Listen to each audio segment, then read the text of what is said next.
That's great. Okay. Are you able to see me and see the screen? Yes, I can see fine. Okay, brilliant. Thanks for that confirmation. Now, just very briefly, in terms of the unit that we started last time, we've looked at covering learning outcome 1, which basically, was talking about why leadership and management skills are important to be able to, allow organizations to grow. And obviously, we looked at the aspect of understanding, the key concepts of leadership, management role, what is the contribution of, the structure and culture of the organization, and how does that influence, the whole aspect of leadership and management. And towards the end, what we looked at briefly was to understand how do we assess our own leadership and management skills.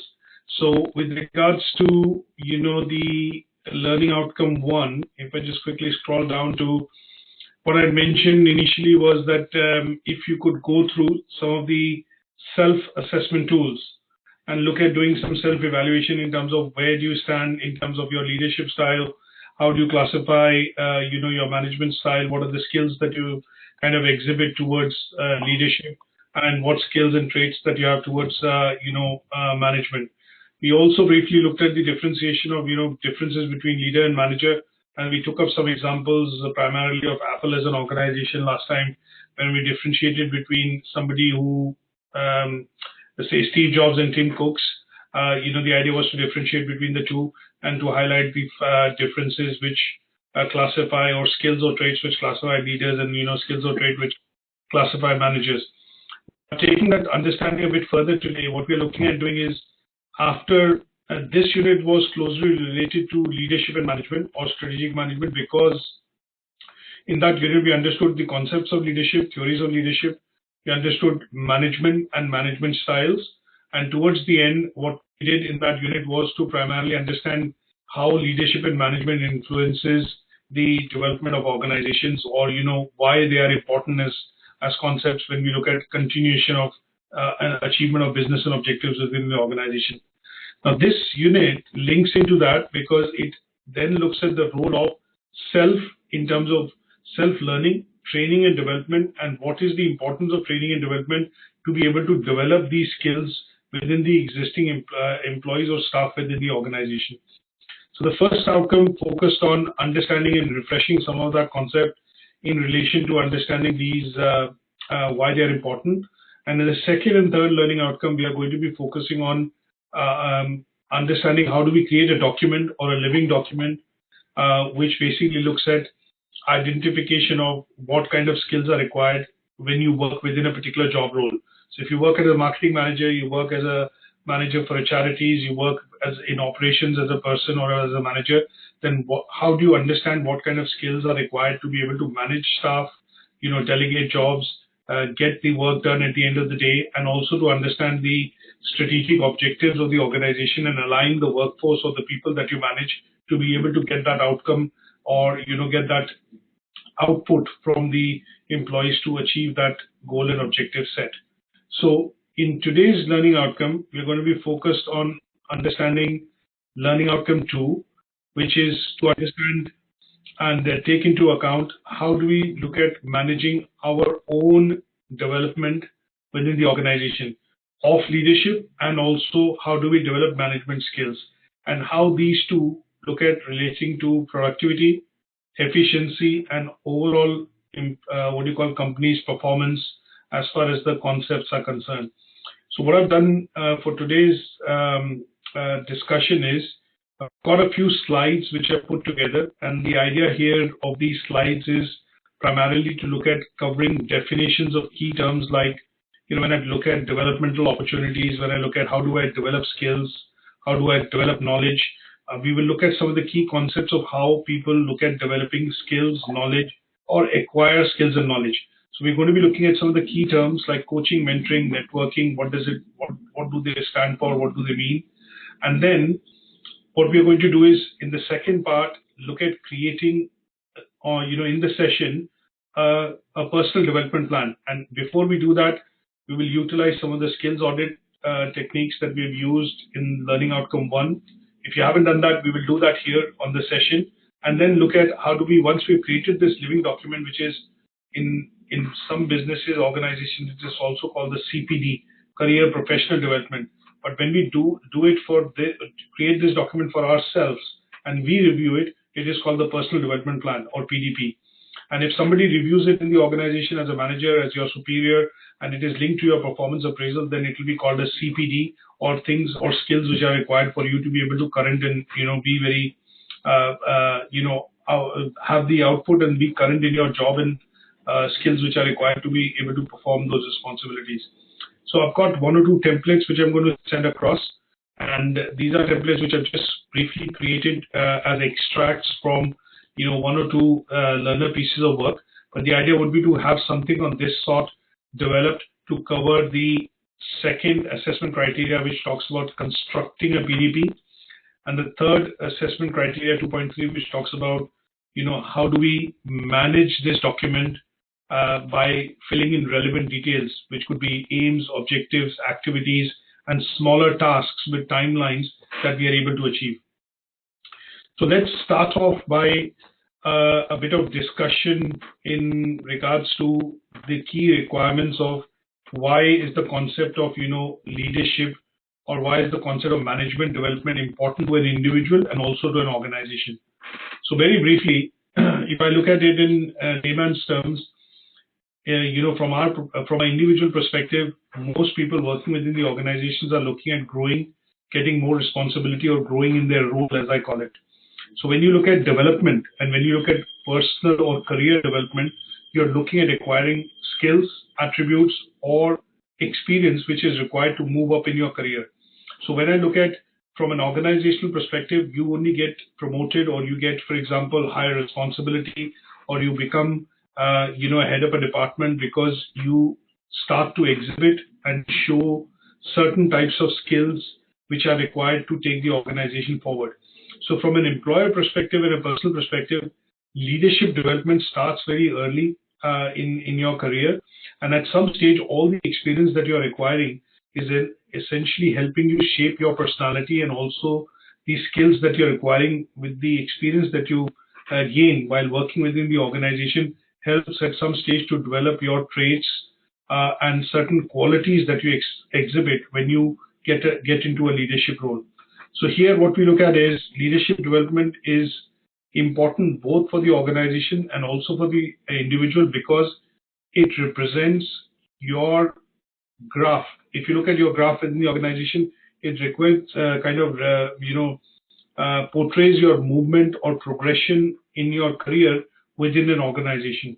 So as you get more responsibilities, you get more, let's put it this way, higher responsibilities, or you get more functions, more authority to be able to work within an organization. That slowly and gradually moves you towards the position of, having something which then allows you to be in a leadership position. And that happens because of knowledge, skills, experience, and, the closer working that you've kind of established over the years by working within an organization. So it is not just combination of, or, the inclusion of one particular factor, but a number of factors. And we'll look at this in a bit more detail when we discuss further. The second bit that we look at, I want to be, kind of looking at questions and answers in this case is, why do you think we require, specific skills to become a manager? Now, we know that people who are able to manage things effectively, able to delegate, review, reflect, and get the work done tend to be good managers. They know or have concepts of things like time management. They're able to have these, personal as well as professional skills, which could be because of academic qualifications or experience, and they could be things like IT skills, networking skills, knowledge that they have gained, allows them to become an effective manager because they are able to use all of these skills, knowledge, and the support of their staff to be able to get jobs done. But when we look at two specific skills, or if I say two or three specific skills, which differentiates you as a top manager or as a manager which is, let's put it this way, as somebody who's at par or, is showing excellence, and people who are currently managing but also are in the managerial positions. But in order to differentiate between a performing manager and an extraordinary performing manager, what are the skills that you require? you will always see that sometimes when they look at skills, communication becomes more important, or one of the important skills is communication. The reason I say this is because if you look at going back to learning outcome one, there's a small table that I've drawn, and I've used that from the skills website, which basically said that there are these 6 particular areas that you need to be able to say that you're an effective manager or an effective leader. One of the skills in that quadrant was communication skills. So when you look at skills that you have, things wherein you're able to speak, communicate, and then you are well understood, and you're also able to take feedback from your existing staff or people that you work with, it differentiates you from the other managers because you're able to get your message across quite quickly, and this allows people to understand you quite well. And as a result, sometimes you will see that the jobs or the responsibilities or any task that you give to your team is done quicker than having an ambiguous communication which does not clearly reflect what is required to be done. The other thing that we look at in top managers is that they have the ability to be able to think tangentially. They look at problems, but they are also able to solve problems by looking at the concept of problem solving. And this comes in because of not, again, one factor, this comes in because of prior knowledge, prior experience, having faced that problem in the past when they've worked in certain roles and responsibilities, or if they have faced these situations in workplaces before. So problem solving skills and the ability to look at communicating efficiently and effectively differentiates top managers from or performing managers from other managers in the organization. Now, having said that, there could be other factors. When I say other factors, it could be knowledge. So when I say knowledge, it could be prior knowledge. It could be experience. Now, this is acquired knowledge. This is not knowledge that you've gained through academic or vocational courses, but this is knowledge that you've gained through experience. It could also come, or be acquired through something called skills. And these skills could be professional skills, which you acquired by doing training and development, or I would sort of say, or personal skills that you've acquired again because you've been on certain trainings, or you've developed these skills because of your personality, or because of working and training and learning and development within the organization. Now, why is leadership? Again, going back to the same question, which is what I look at in the learning outcome. It talks about personal leadership. So why do you think leadership is important when training and development is required to be done within an organization? So sometimes what you will see is that, let me start off by giving an example here. Sometimes you will see that, I'll rephrase. We know that there are lots of resources in the organization. Now, these resources could be resources like, physical infrastructure, financial, administrative, human resources. So when we look at different types of resources, one of the resources which is now able to control all the other forms of resources is human resource. Now, if you have the right set of people with the right set of skills and qualities working in a particular role, you will see that the work gets done quite quicker. The organization in general, or the department in general, is quite effective, is quite productive. And there is a lot of smooth sailing happening because tasks, when they are given, they are done on time.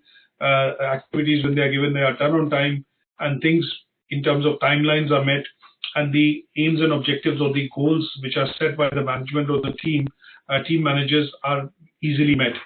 So when we look at that, and if you don't have right set of employees with right set of qualities and skills required to do a particular role, you will see that the organizational performance actually suffers.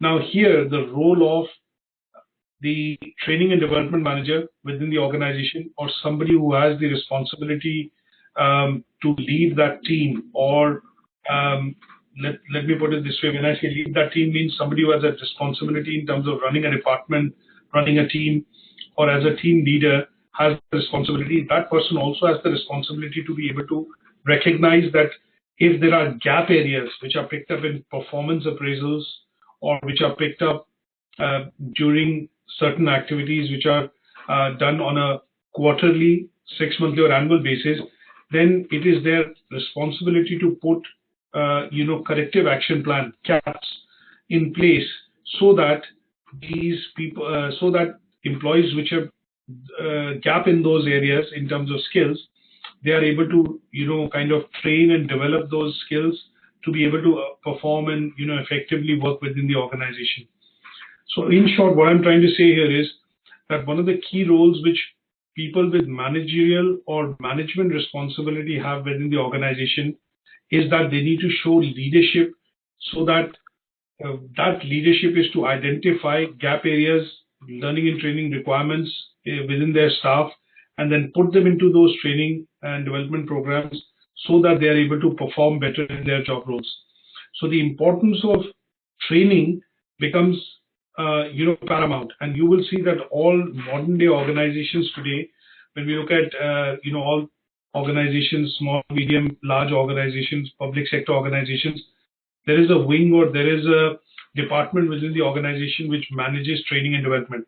Now, this could be aligned to HR, but if it's a large enough organization, you will see normally there's a training and learning or a training and development manager which is attached to a particular department as well. And this is required more so because if I give you a simple example of health and safety, you look at that every year, a designated number of people undergo some sort of training because they have to be current with the understanding of the health and safety standards. And these health and safety standards are refreshed, or when the revisions are made, people are put on adequate training so that they're able to work effectively or they're able to perform their duties effectively. So when you look at first aiders, we look at fire marshals, you look at people who primarily have that responsibility of maintaining or providing the first line of first aid if there is an incident which is to happen in an organization. Their training ensures that they have the most up-to-date skills, knowledge to be able to deal with that situation. Now, why is this done? In some cases, it is mandatory.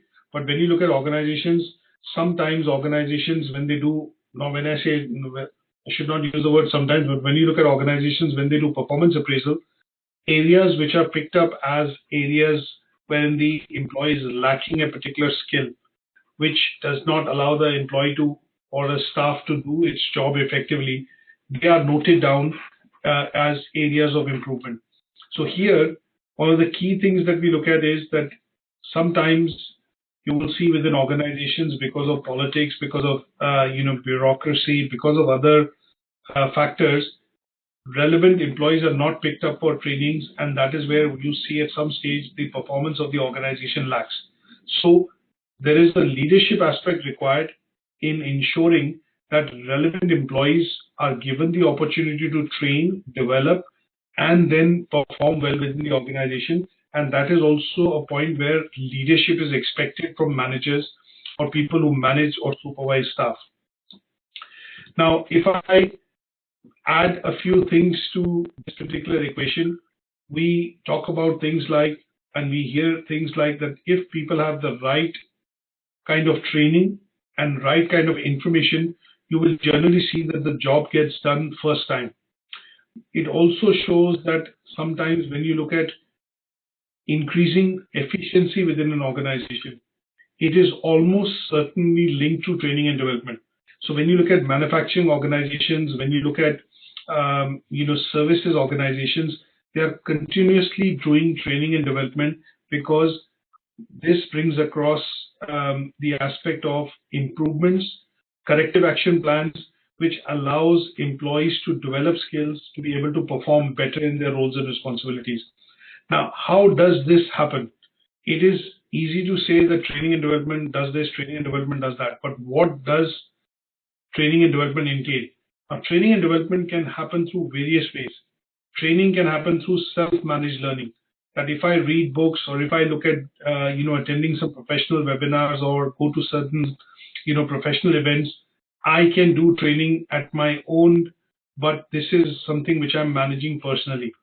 But when you work in large organizations, you would normally see that a lot of these companies now today have what you call training portals. It is mandatory for employee to undergo certain forms of training throughout the year, and these trainings are within the specific department, within the subject area, and within the areas wherein it is required for you to refresh, upskill or reskill some of the, using the trainings, you're required to upskill or reskill some of the traits and qualities which are required to perform that role effectively. So this area of training and development can happen through various ways.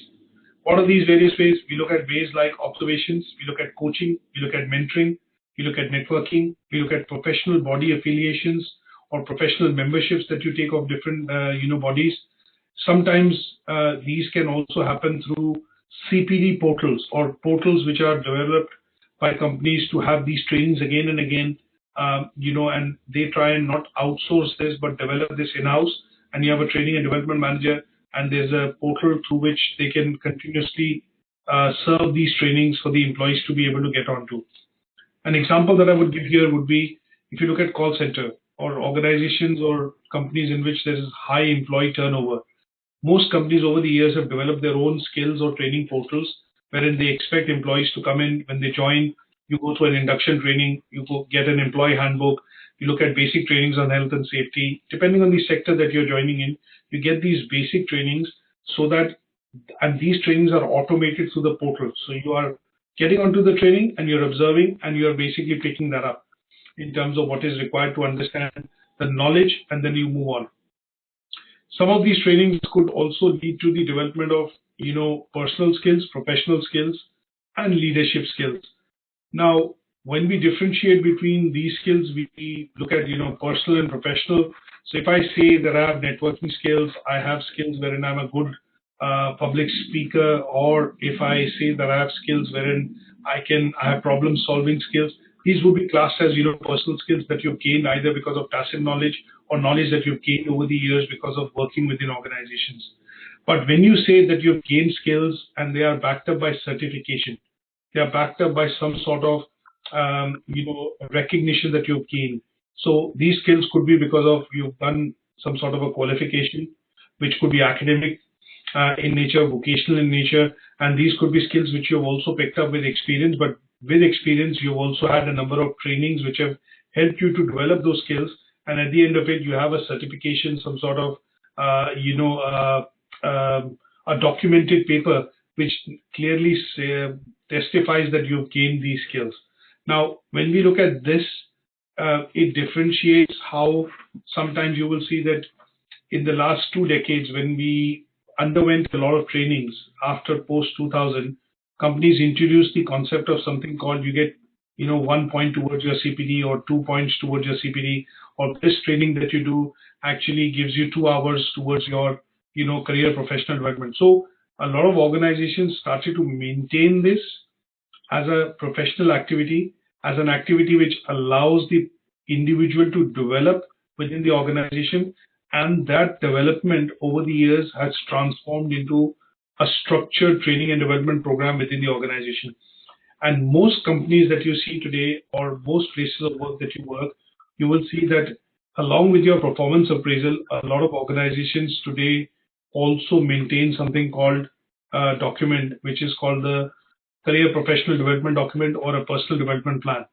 And this document is also reviewed, updated, and at some stage, you reflect on this document because you want to see what you've gained, you want to see what you've achieved, you want to see what was set as a target and you've been able to achieve. So this living document within the organization tends to then take the form of a CPD, because it is leading you towards a particular path wherein you are able to move up in the ladder in terms of hierarchy within the organization, promotion within the organization. But on the personal level, you're also gaining skills which are required for you to perform that job effectively. And sometimes these skills are developed when employees are sent across onto a training and development program. You go and attend some programs which are happening primarily from a point of view of giving you news and updates into the industry or the sector that you work within. And sometimes these programs are primarily done because they want you to upskill or reskill, because there's a change which has happened with that requires that upskilling or reskilling. But all this then looks at one particular reflection is that when we see that you have skills which are in, let's put it this way, I don't want to say skills, but I want to say when you have the necessary skills to be able to perform in your job, we generally see that the organization's productivity and overall performance of the organization becomes better. Now, a case in point that I would give to explain these two slides in particular, if you look at a role, if you look at your own role within the organization, say if you work as a as a manager, but what do you work as a manager? Do you work as a sales manager, as a business development manager, as a care manager? You work as an operations manager? Whichever way you look at it, you look at your personal role and you look at your job description, which has been given to you by the organization, and you evaluate yourself on that job description, that these are the skills which are required, which are mandatory when you see a job advert. Sometimes organizations clearly highlight that these are things that we need. You need say, for example, if you're applying for a job of a general manager, they would say you need to have a bachelor's degree with 2.1 or a master's degree with 2.1, have at least 10 years of experience, blah, blah, blah. So when you look at that particular aspect, and that is a job advert. But when you join, when you're shortlisted, go through the process of interview, selection, recruitment, you join, you get a job description. And that job description lists out in detail what your day-to-day working would be, and what are your areas of operation going to be, and what are the areas in which you're going to be measured when it comes to looking at your performance or your appraisal at the end of the year. And that is where this concept of personal development becomes important, because not everyone can come into a particular role and say, I've got 100% that I need and I'll be able to perform well. But over the point in time, you have to pick up certain skills, characteristics, traits which are particular to that role and the organization, and that requires training and development. Now, very, very briefly, any questions so far on this, what I've explained? No, I don't think so. I'm with it all the way. I do so much training. I've been in charge of training for more than one organisation. I understand that if you can't train the team and nobody knows what they're doing, then that's one of your biggest problems. I will go back to being a good manager. I feel that the most important thing I have as a good manager is decision making. You have to listen to everything that's going on, and then you have to make a decision and stick by that to lead the team forward. So that is also quite relevant what you mentioned, because sometimes when you see some managers which are more effective is because they're able to diagnose the problem and take a quick decision, or if the idea there is to find a solution. And decision making is a process through which you're able to do that, and that also comes with experience and also with authority. So when you are able to make decisions, that means you have authority. You are in that position where you're able to make decisions. So that's a valid point.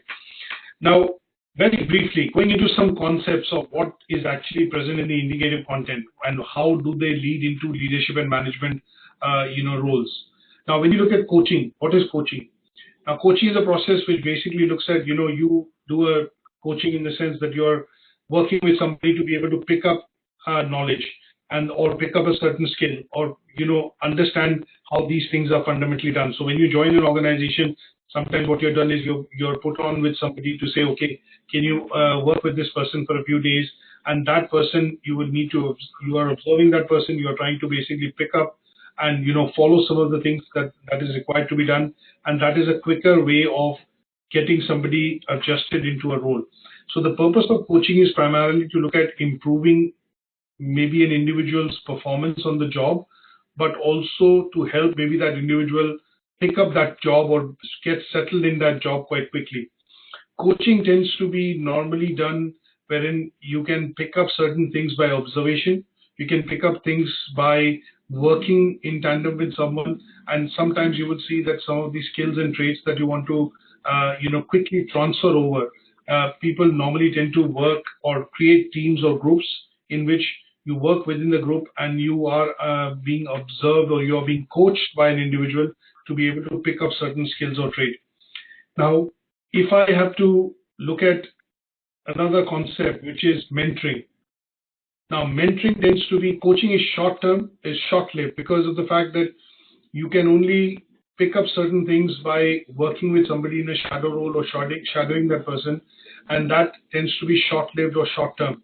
But when we look at the concept of mentoring, mentoring tends to be a concept which is a long-term concept, because here the idea is somebody, if they have to look at bringing you under their fold to be able to train you or transfer some of the skills and experience, they need to be able to build some trust. So mentoring typically tends to happen within the organization at the higher level, when somebody is being mentored to get into a leadership position. Somebody is being looked at as leader, is maybe working at the director level, vice president level, and maybe is in line to go and maybe succeed and become a chief marketing officer, chief HR officer, or chief human resources officer, things like that.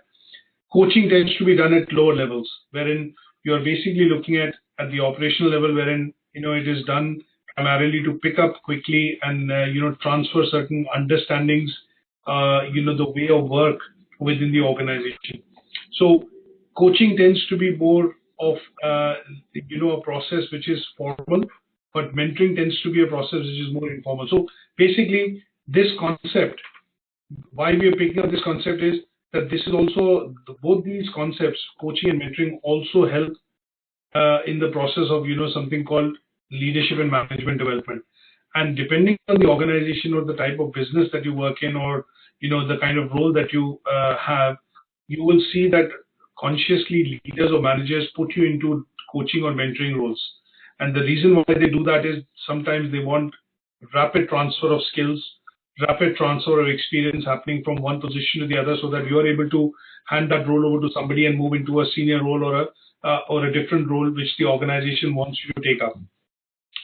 So when we look at the difference between coaching and mentoring, what I would basically do is summarize this here, saying that sometimes it is good to understand that when you are working within the organization, would you act as a coach?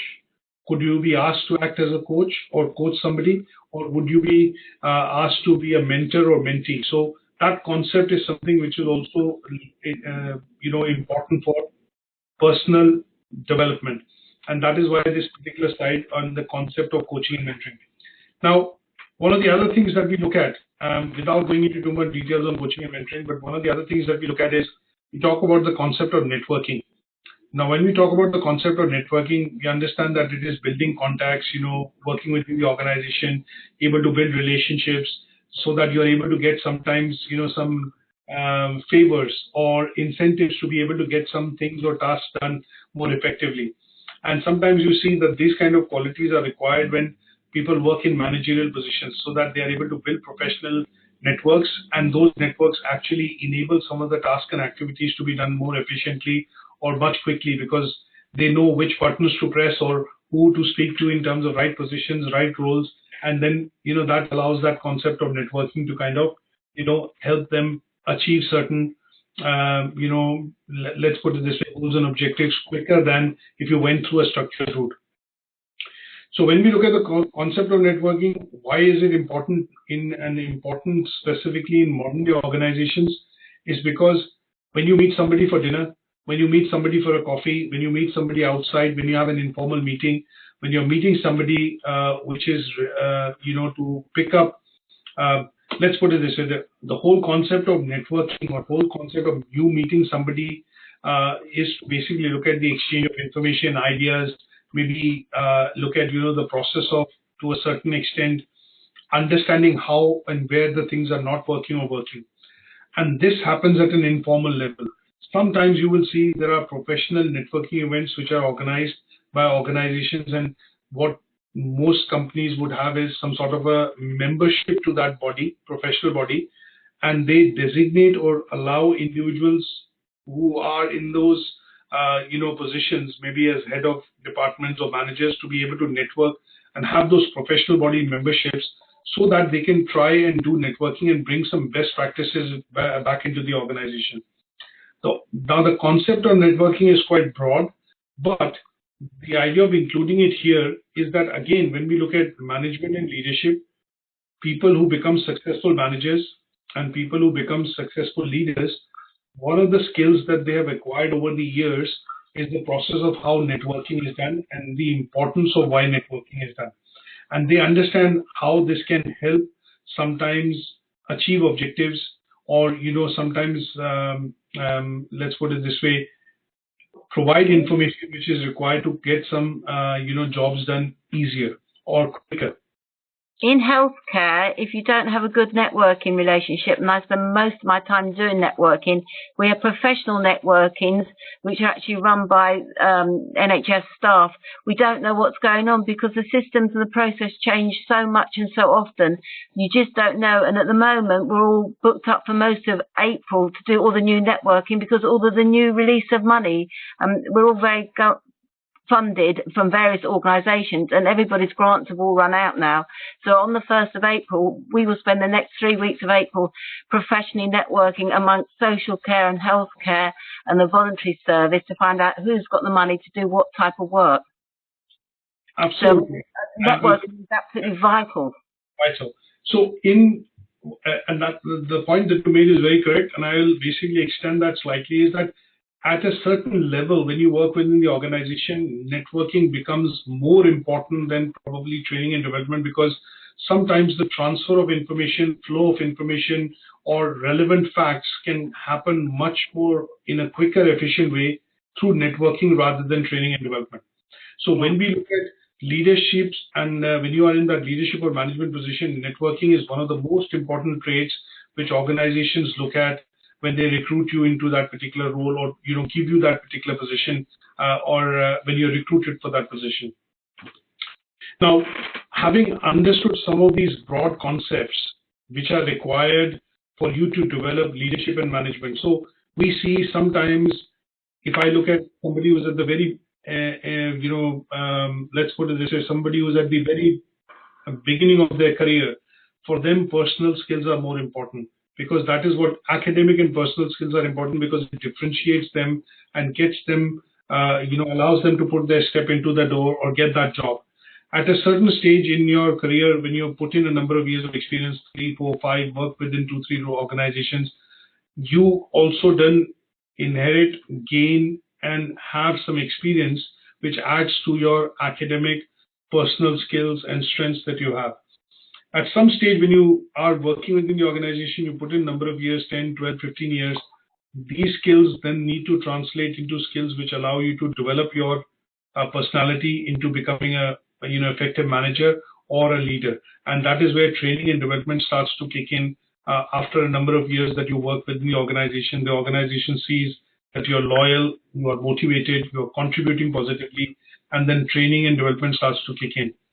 Now, at some stage, when you are identified, at that point, you've actually developed your own personal management style. When you've done it for so many years, you end up your own style. And if you can get together with other managers of different styles or different ilks, then you can really put everything you need to into the organization. You don't want too many people with the same type of style of management.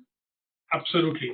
So bringing that concept of different types of management style, autocratic, democratic, different leadership style, at that stage, you have also identified which style you identify with, what and how you function, and that sometimes also helps you to be put into a particular, as you said rightly, you are able to, then meet and network with managers who are, who exhibit or, show similar kind of traits or leadership and management style.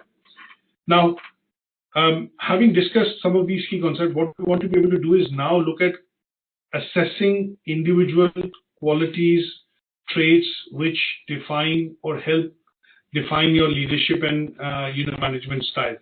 And this is where this particular document that we need to create comes in, which is Personal Development Plan. Now, this is a document which basically details, it's a working document. It is not, it's never finalized. It's always work in progress. Now, this document is primarily created within the organization by the individual, because what you want to do is set some objectives, and those objectives, if achieved, help you perform better, maybe do certain things better. And in this case, they help you over time to achieve certain goals that you've set. A simple example on a personal basis would be that if as a manager you observe and you manage, say, 4 or 5 different employees, you see that there are 3 or 4 employees which come on time, they're in the office on time, they're able to do most of the things on time, but there are 1 or 2 which are basically, not able to manage time quite well. They are late always to come in and, things like that. So small things that you pick up, and you put a small plan in place. Okay, how do you manage time? First time you come in late, you ignore. Second time, maybe a one-on-one word. Third time, maybe a subtle warning. Fourth time, it's a written warning. You're always late to the work, this and that. Now, as manager, what you'll have to do is basically put some sort of a corrective action plan in place. And you have a one-on-one discussion to see why is it that the employee or the staff that works with you in your team is always late to work. It could be personal problems. You try and understand that. And what you do then is put some sort of a small plan in place to, kind of help him or her tide over that problem. That plan is a small example of how a developmental plan is put in place by a manager. But when I put that plan in place for a year, 2 year, 3 year, and we look at career, we look at personal skills, we look at professional skills, and how they output or input into achievement of organizational objectives and goals which the person has in his job description, you turn that document as something called the Personal Development Plan or PDP or a CPD document. And this document, just very briefly, I will look at showing an example, but in this document, you have basic things like you put together some sort of SMART objectives, which are given out as targets. These targets and objectives are then broken down into smaller activities, into timelines which can be defined, and then you do review to see if these objectives are being met or not. So what we want to be able to do then is basically look at, creating some sort of a PDP. And if I look at creating a personal development plan, before I do that, what I need to be able to do is define certain overarching goals. That, okay, these are going to be the goals that I want to have, or I want this employee to actually achieve. And those are to be looked at by maybe say, identification of those goals primarily on the top of the document. So as an example, I've got one of the learners and this is something which we need to create as an activity to achieve this. So I've got one of the learner who wants to look at building a career in the finance, area. And she, in this case, is looking at becoming a chartered accountant.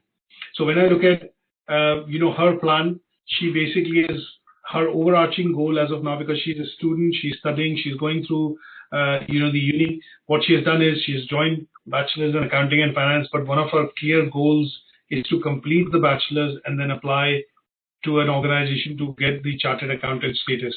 So she's put a very broad goal in the top in terms of an aim to say that I want to become or have a career in the finance and accounting field. Now, what are the objectives that she has put under the broad goal or the larger goal? She's put that I want to, at some stage, work within the financial sector. I might not be able to set up my own practice initially, but I want to start out by working within a company, a reputed organization within the financial sector and gain experience. At some stage, after gaining a number of years of experience, that would help her develop some sort of a career. Then she says, I would want to work in one of the banks, top banks like Barclays, HSBC, Lloyds. And then after working as a manager for a period of 4 or 5 years, she then wants to look at an option of either starting her own business or progressing further in that career. So what she's done is, in a working document that she's created, which is her personal development plan, defines her career goals and everything, she's put an overarching objective, and that overarching objective has been broken down into smaller objectives to show the key areas that she wants to go through in terms of her journey in the career after finishing her final year of graduation. Now, in order to get into that particular role, what she has done is she's also done a bit of SWOT analysis.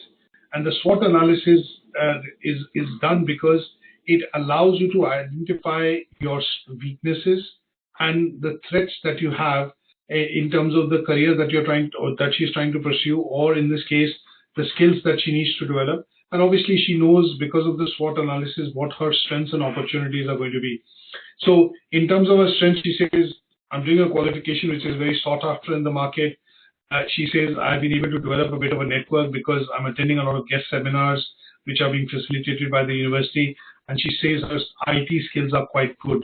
So when she says her IT skills, in my discussion with her, I said, can you define? She said, I've got very good skills in MS Office, database. I can do a bit of marketing and, some of the other skills which are required to work within this particular sector. She says, I have those skills. Now, her weaknesses is She's defined her weakness as one of the weaknesses: interpersonal skills, time management. She does not like conflicting situations, and in some cases, she says, "I need to up my CV. Once I update my CV, that will also reflect, a plan that she has to put in place." And after the SWOT, what she has done at some point in time, after doing the SWOT, is she's created something which is called the personal development plan. And this development plan is primarily a 2-year, 3-year plan that she's created, because some of the skills, some of the things that she needs to develop cannot happen in a short point in time. She needs time to be able to spend time on these activities to be able to develop these. And she's looked at, say, for example, the completion of her degree will happen by 2021. She wants to do an MBA and join after the bachelor's, get into a job. So what she's done is a broad plan has been defined. So I think what I'm trying to show here is that when we look at task 2.2, it is asking us to construct a PDP. And what I'm going to do is, this is a very basic one that I'm showing, but there is a CIM template that we use. There are also templates on this. There is no set specific template. You might have a template within your organization, Christina. Now, the idea is we need to be able to construct a plan which basically shows from what's, from A point to a B point, we need to track our journey. And that particular document is going to be something called a PDP. So we need to have things like, which are key that we need to have in that document would be, we need to set some objectives. Let me do one small thing first. In this particular document that I want to look at, what I want to be able to do is, in this document, I want to basically look at setting 5 things in this document. And this is something which is a mandatory requirement when I look at doing this document. The first thing is I need to set some overarching objectives. Now, when I set these overarching objectives, these objectives have to be SMART objectives. That means these objectives have to be achievable. They have to be specific, measurable, achievable, realistic, and time-bound. So when you construct a PDP, you're looking at something called SMART objectives, because these objectives have to be specific to what you want to achieve or what you want to target. The second thing that we have to define after setting the overarching objectives, which are done on the left, the first column, is how will I go across and achieve these? So you have to define certain activities which will help you achieve those objectives. So you broadly define the activity, and then in the next column, you define the activity in detail. What are the actual activities? When I say I'm very bad with IT skills, I do not have computer typing skill or Word skill or Excel skill. So what I would say is, how will I study to achieve my skills? I need to improve my IT skills, which is the activity. But in terms of detailing, I would say that I need to improve my MS Office skills. And within MS Office, I would say improve skills like mail merge, improve skills like increasing speed of typing on Word, things like that, which are very specific. And then what you will do is you will identify resources that you need to be able to do those activities. That means in some cases, sometimes you do not have the software or you do not have the requisite hardware available, so you might want to get that in. But the resources have to be identified. And then how would you measure that you've achieved this after you put in a certain amount of time working on those? And then a deadline or a timeline, basically a timeline here. So a timeline would say that by what time or date you will be able to achieve that particular skill or achieve that particular objective. And this is something which is a must when we look at creating a PDP, from a point of view of a development plan. So 5 key things: objectives, broadly define them into activities, but these objectives have to be SMART. We detail out the activities. How do we measure them? Resources required. And towards the end, what kind of timeline? Now, why is this a working document? Sometimes you're able to achieve some of these things quicker. So you are able to go back into the document and change the timeline. That, okay, I wanted to do this by, say, March 2019, but I've not been able to achieve. So what you can do is you can go back into the document and say, okay, I will achieve this by August 2019. So that is why it's a working document, because you can make these changes in that document. Now, once you prepare this PDP, And now, just to go back and quickly summarize, how do you prepare this PDP? In order for you to be able to do that, the first thing that you'll have to do at some stage would be primarily looking at, defining some of your broad objectives, aims, objectives. And those broad aims and objectives then have to be, made smart objectives. Once you've done that, you do a SWOT analysis. To a certain extent, the skills audit that you did last time could also be brought in to the development of this PDP, because the weaknesses that you have, or maybe the threats that you are seeing that are, threats to why you're not able to achieve this or able to do that, would actually come across from an audit you've done. Now, this audit could be an audit that when you've done your own, say, for example, marking in the scale of 1 to 5, or you identified your own, identified yourself, or you can also get the audit done by asking your colleagues to be able to fill up and see that, okay, what are your skills and how do they rate you on those skills. This audit template, there are again different types, but the idea is you do your skills audit, you do your SWOT analysis, and you define certain objectives. All of that makes input to your PDP, and that helps you construct your PDP. Is that clear? Yes. I don't have should I have had that sent to me, the skills audit? I haven't had that sent to me. I will send that over to you, but the skills audit was uploaded last time, on the Moodle. No, I got leadership effectiveness, and that's what I did, which wasn't that at all. I had sent to me leadership effectiveness self-summary tool for individual leaders. That's what I did, what was sent to me. It wasn't, and that was sent to my email, not to Moodle. My Moodle is so out of date, it hasn't got anything I've passed on it yet.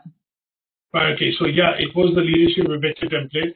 Yeah, this that's what I did. Different from the skills audit, so I'll send you that today just after the session on the email. I'll send you this particular template, which is a skills audit, this rough sketch of the PDP. Okay. Now, once you've done this PDP, the third part of the task in the unit is to basically manage and review your PDP. So the third learning outcome that we're going to cover next time is going to be looking at reviewing your personal development plan. How do you do a 6-monthly review? How do you do an annual review? And how is it linked to your performance when somebody reviews it as a manager? Somebody is going to review it with your performance appraisal. So here in this, what we're going to be looking at is when you construct this PDP in the third assessment criteria, you're going to broadly look at how do we manage it. And you keep managing it by doing skills audit from time to time, every 3 months, 6 months, 9 months, to see if these were the goals that you defined, that I want to learn, I want to pick up networking skills, I want to improve, say, for example, my note taking. This is just a template. I want to improve writing skills or my spoken communication. You keep doing an audit after 3 months, after you've done certain number of activities, to see if there's an improvement. And those are then updated back into your into your PDP document to say that, okay, this is what you've achieved. And what you do is then shade out, say, for example, if I've done this already, what you do is you shade that out to say that, okay, this has been achieved. And then you set more goals and objectives to keep developing skills on a continuous basis. Is that okay? Yes, that's okay. Good stuff. So with this, I think we come to the discussion towards the end of the discussion on, the learning outcome 2, to understand how are we able to manage the development of leadership and basically our own personal self-development of leadership and management skills with regards to understanding, the various concepts of coaching, networking, mentoring, personal development and self-managed learning, and then create a PDP and review the PDP. Okay, yeah. So do you want me to actually do that for me? Because obviously I've got personal development plans that are done and that it's already in my file at work. That would be good enough. So what I would suggest in that case is if you take that plan out. I mean, I've always had personal development plans. I've done it wherever I've worked. So that they just move on and continue with me all the time. And every year they come up for discussion. I know my next major review isn't again until April.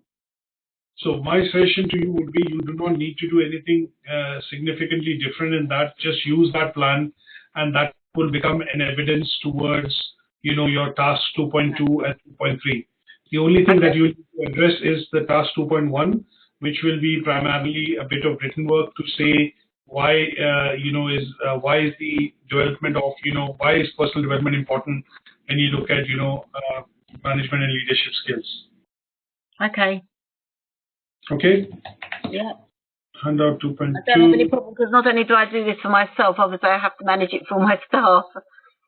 Yeah, so I do supervision, I do all their personal development plans with them and their supervision with them and their coaching. I don't do any mentoring. Well, I do a bit, but I have people I've chosen now that are my mentors and they look after people. So when anybody joins in, I have them under my wing and I teach them until I'm confident that they can be going alone. And then I assign one of my trusted mentors to them and they look after them thereafter.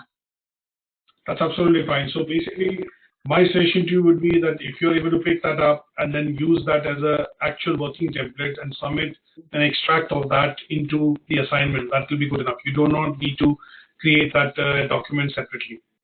Okay, lovely. Thank you. That will be good enough for us to, bring it into your assessment. Okay. Because this is something which has to be actual. This is something which you, are currently doing, and that would be clearly reflective of that. This is something, you already have, and you know how to basically take this further. Okay. Okay, good stuff. So I'm going to send this across very briefly, on the email, and I'm just putting these onto Moodle as well. So the learning out presentation and the 2 handouts, and there is a small other handout that I have on coaching and mentoring, which I'm going to also put it in so that this is also available just for reference and study purposes. Okay. Well, when will Moodle ever be updated? But does it just sort of work independently? Because again, it still hasn't told me that it doesn't say that I've passed anything yet. It just tells me all my assignments are behind. Okay, this is let me put it this way. I know the units that you're sending across to us. Mm-hmm.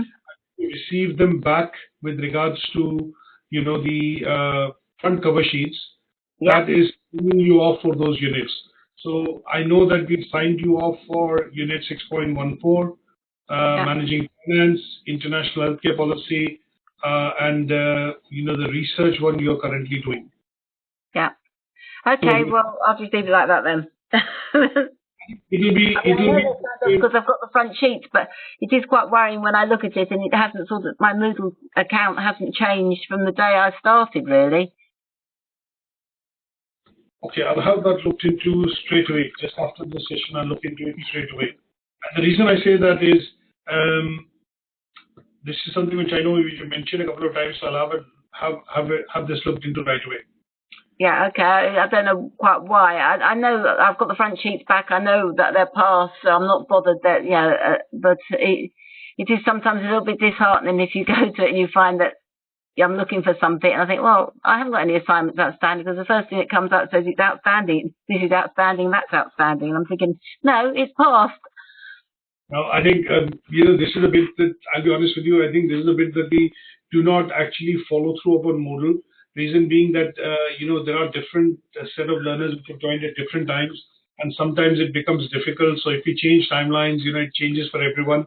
So that's why we've not kept that tracking. But having said that, this is something which is currently under work, and there's a brand new Moodle which is coming up, but we don't want to shift you into the new Moodle wherein this is already sorted. So it will be a bit of a transition, and that is why I think we've kept it slightly separate for the learners which have started off on this exercise. But in your login, in your case, what I will ask the IT admin to do is basically revise all the submission deadlines when you look at the submission links for the units that you haven't completed. So when you log on, say, Sunday or anything after that, because I'm going to send them off as an email now. Yeah. That's okay. So it will be done sometime just after Sunday. Tomorrow you look at it and I'll get that done on your side specifically. I probably won't be looking at it now, probably until Monday or Tuesday anyway. So I've got things on this weekend. That's absolutely fine. And I'll send the copy of the skills audit, the coaching and mentoring, the handout for the PDP, and also the presentation, which have been uploaded now on Moodle. But I'll send it across to you on the email as well. Lovely. Thank you. Okay, take care. Bye. One quick thing, Christina, just I want to check with you. I know you mentioned that you've sent your leadership